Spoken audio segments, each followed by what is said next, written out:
Brittany, thank you so much for joining me today. I think that what your company does, Perfect Fit Organizing, is so important as it relates to the real estate industry.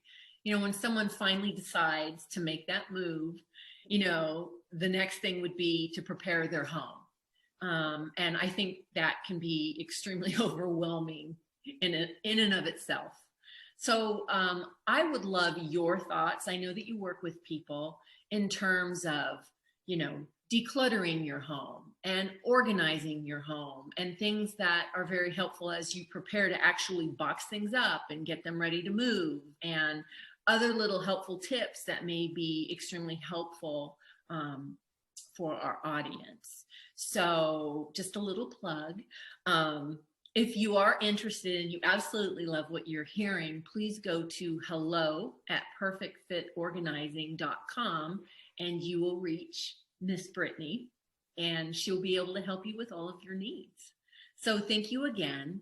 And so my first question for you is,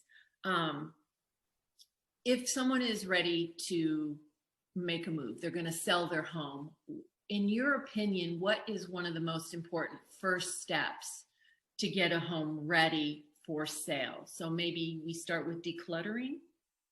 Absolutely. And I think decluttering is one of those things you can start doing if you have any inkling that you're not going to be staying in this home forever.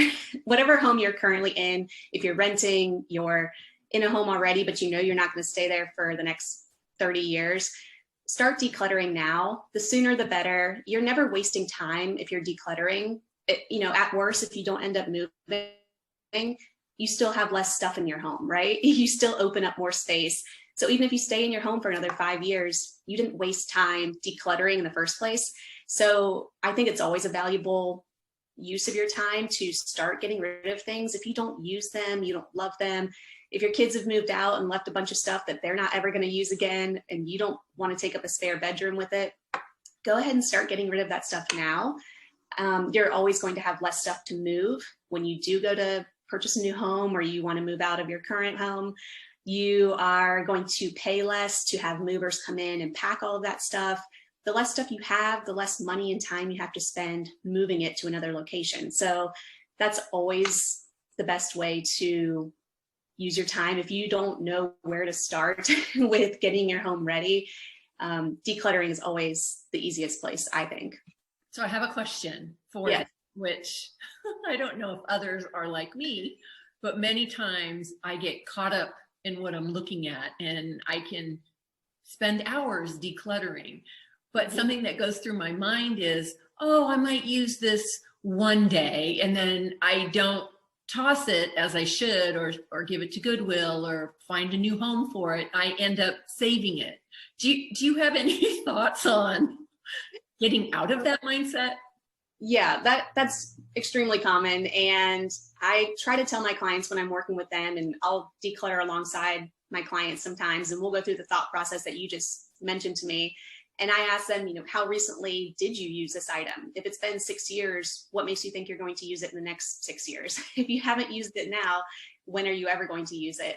If it's something that is broken, are you ever going to take the time to fix it? Maybe, maybe not. If it's clothing that has holes in it, are you ever going to repair that and then actually wear those items? If not, then let's get rid of them. It's really about using your time and your resources more efficiently too. I mean, if you think that you're going to sell these items eventually and make a few bucks by reselling them to someone else, do you have the time and resources and knowledge to actually resell these items? Is it worth the $5 you might get for selling that item? I try to talk through that process with clients, because a lot of times if I start asking those follow-up questions, they think, no, that's, you're right, I'm never going to do that. It's just easier to go ahead and donate that item or recycle it, or whatever means you need to get that item out of your home. Yeah, that makes perfect sense. Thank you. That's so helpful. That is the hardest part. And I do think that's why a lot of people hire a professional organizer, because I'm a neutral third party. I don't know if this item has sentimental value. I don't know much about the items in your home, but I can take you through that process as someone who I'm not partial to the items at all. So I can just ask you critically, you know, does this item mean anything to you? Are you going to use it? It looks like it needs to be repaired. So maybe just having someone else come in. It could be a family member, it could be an organizer, but just someone else who is a third party who's not as maybe sensitive about the topic of decluttering these items as you are could be helpful. So I guess what you're saying is you help with a decluttering intervention. Yes, exactly. And I said you can always, yeah, if you have, something that's a family member's and you don't want to take the blame for, having to get rid of it, you can say, well, the organizer suggested that maybe we get rid of this item. So you can blame me instead of saying you're the one who got rid of it. So I use that tactic sometimes. Very smart. Very smart. Thank you.